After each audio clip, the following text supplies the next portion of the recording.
Curso de álgebra lineal y programación lineal. Quinta y última parte. En esta parte hablaremos de espacios vectoriales y programación lineal.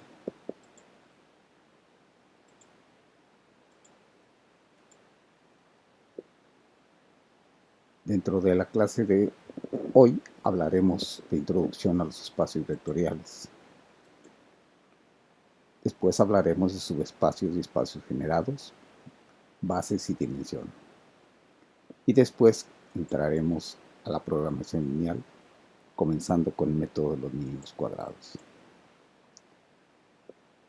Así, comenzando el día de hoy con los espacios vectoriales. Primeramente, con la introducción. Ya hemos hablado de matrices, determinantes, espacios NR2, NR3, NRN. Y ahora haremos una compilación de todos estos resultados para trabajar de una manera más sencilla, que se denomina espacios vectoriales. Un resultado importante es el hecho de que existen muchas estructuras matemáticas que satisfacen las propiedades de Rn y de las matrices.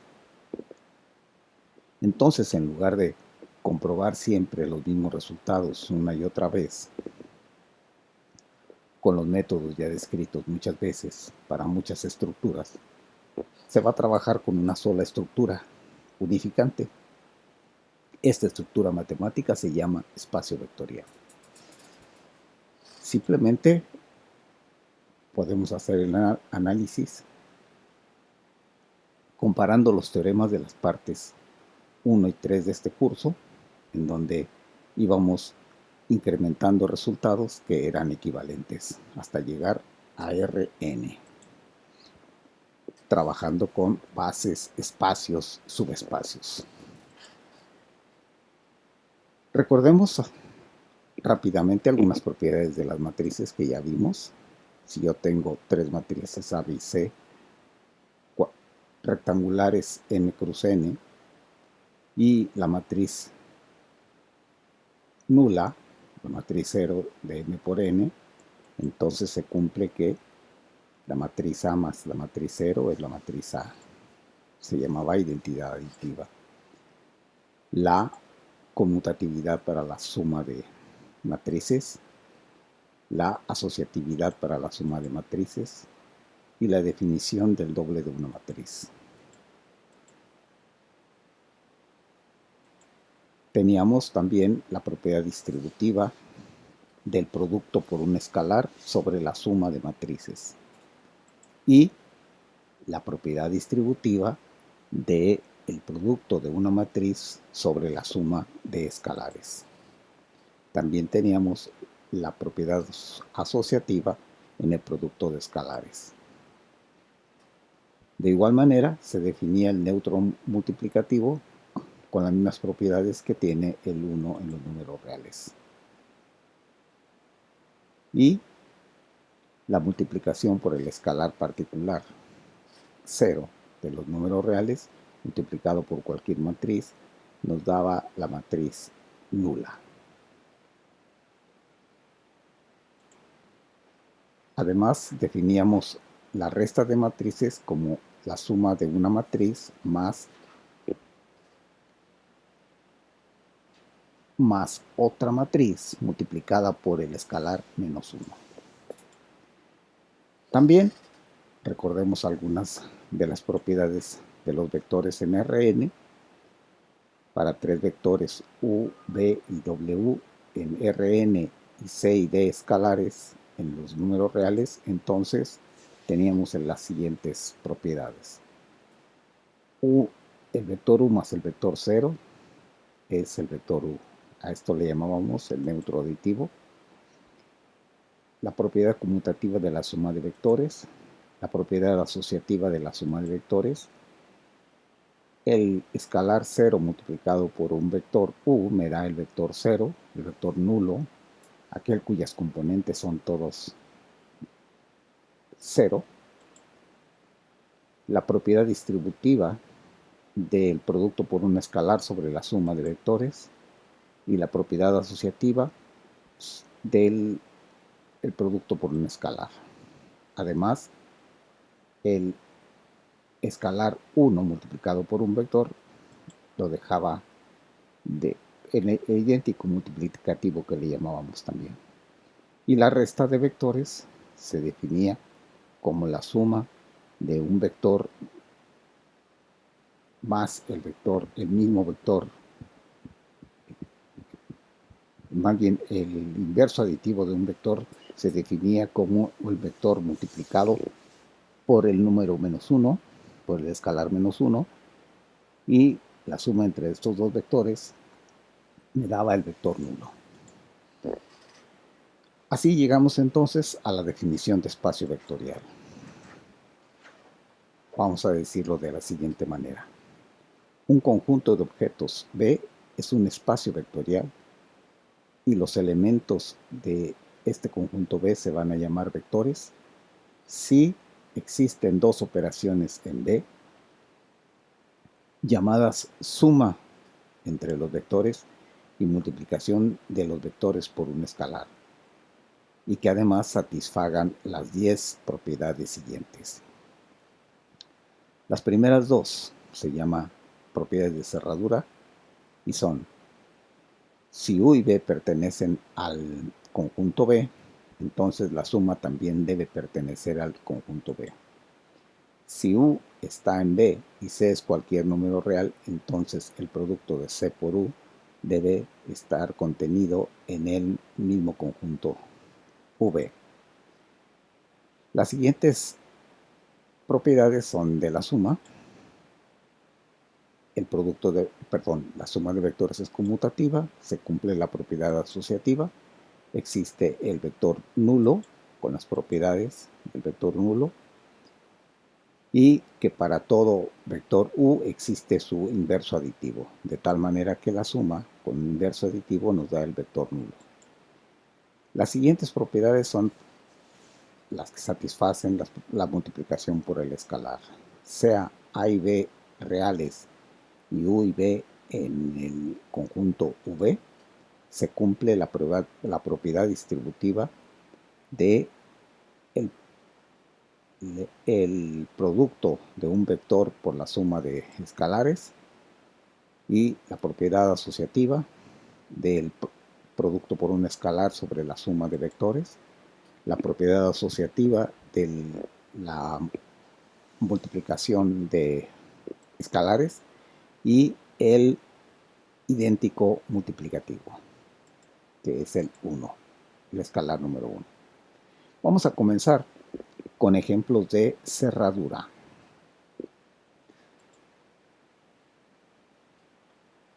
El conjunto S, recordemos que es cerradura para la suma y para el producto por un escalar.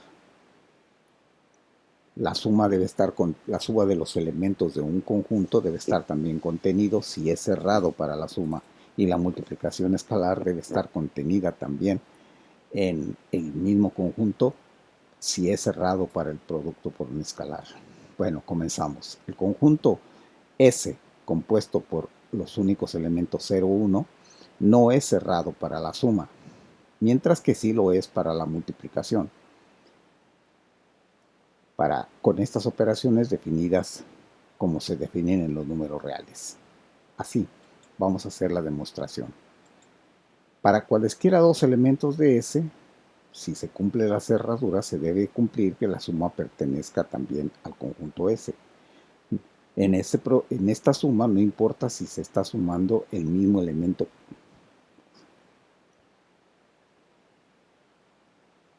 Es decir, en este conjunto, el 1, que pertenece al conjunto S,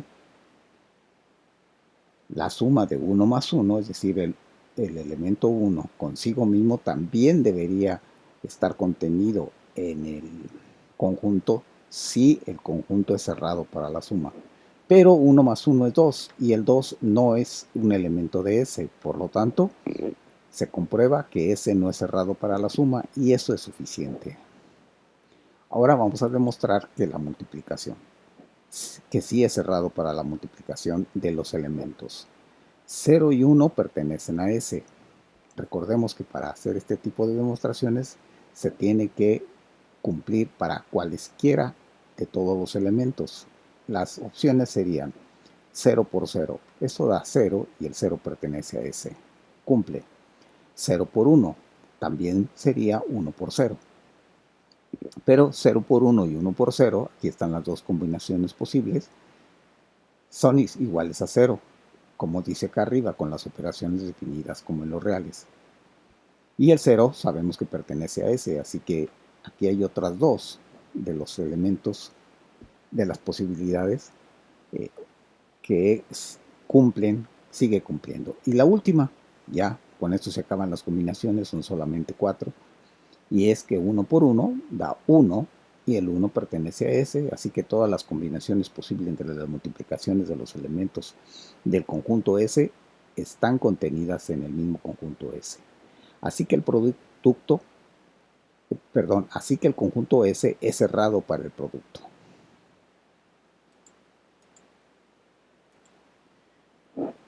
Sigamos con los ejemplos de cerradura.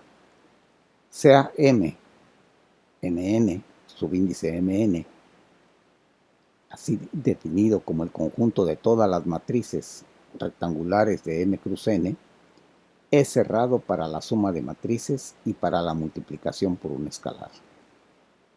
Cumple las dos cerraduras, para la suma y para la multiplicación por escalar. Hagamos la demostración. Antes de continuar con esta demostración, quisiera decir que espero que no haya yo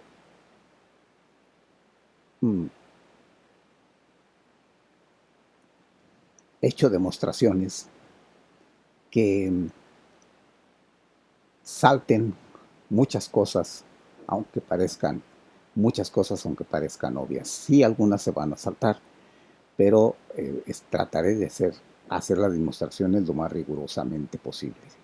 Bueno, comenzamos entonces la demostración. Vamos a demostrar, sean A y B, dos matrices que están en el conjunto M.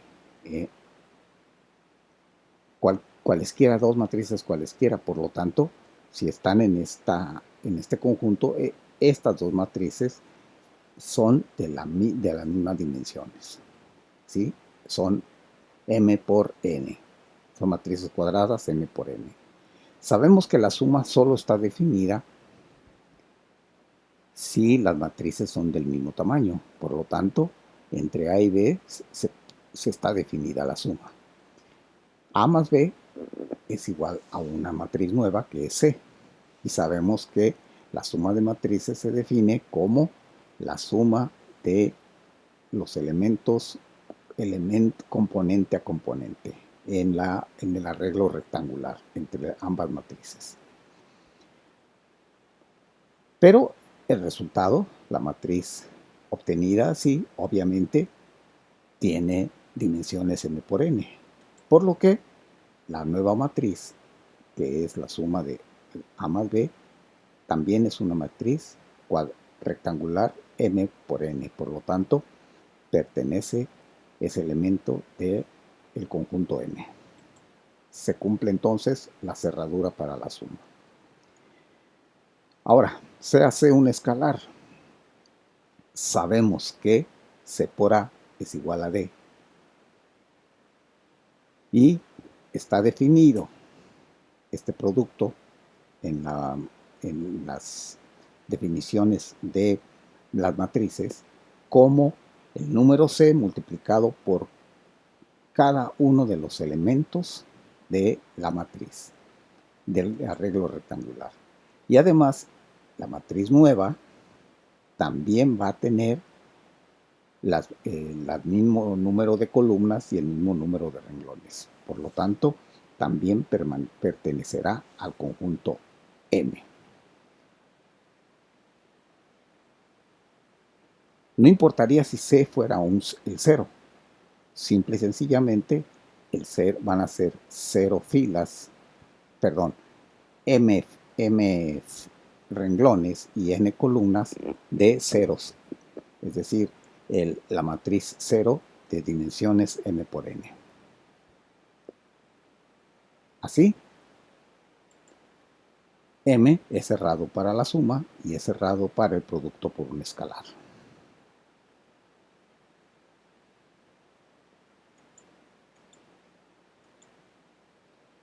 Hagamos otro ejemplo. Determinemos si m, el mismo conjunto definido en el ejemplo anterior, es cerrado para la multiplicación matricial. Vamos a hacer la demostración. Supongamos que tengo yo dos matrices que son elementos del conjunto M, por lo tanto, son también matrices rectangulares M por N. Pero sabemos que la definición de producto de matricial se multiplica el renglón I por la columna J para obtener el elemento A y J. Por lo tanto, cada renglón de la primera matriz debe tener los mismos elementos, la misma cantidad de elementos que la columna de la segunda matriz. Es decir, que en las dimensiones, los dos índices interiores, es decir, m, n en A y m en B, tendrían que ser idénticos.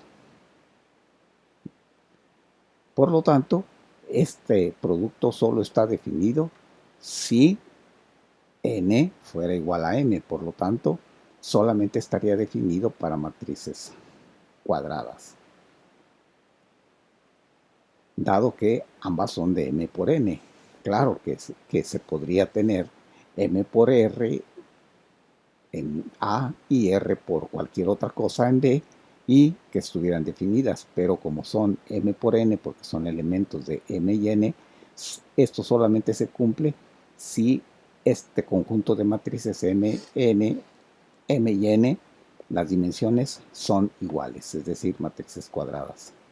Por lo que en general, m, n no es cerrado para la multiplicación matricial, dado que solamente se cumple para un caso muy particular de matrices y no para todos, como dice el conjunto, que son todas las matrices rectangulares de m por n.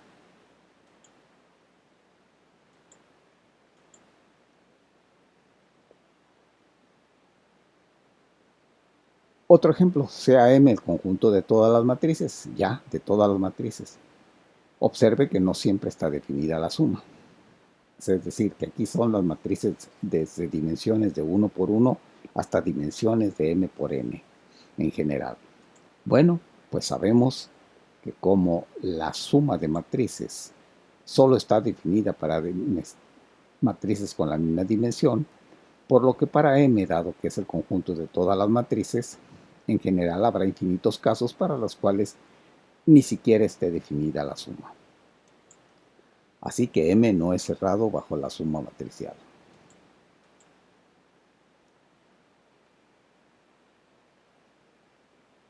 Y aquí nos detenemos un poco para en el siguiente video comenzar con los espacios vectoriales.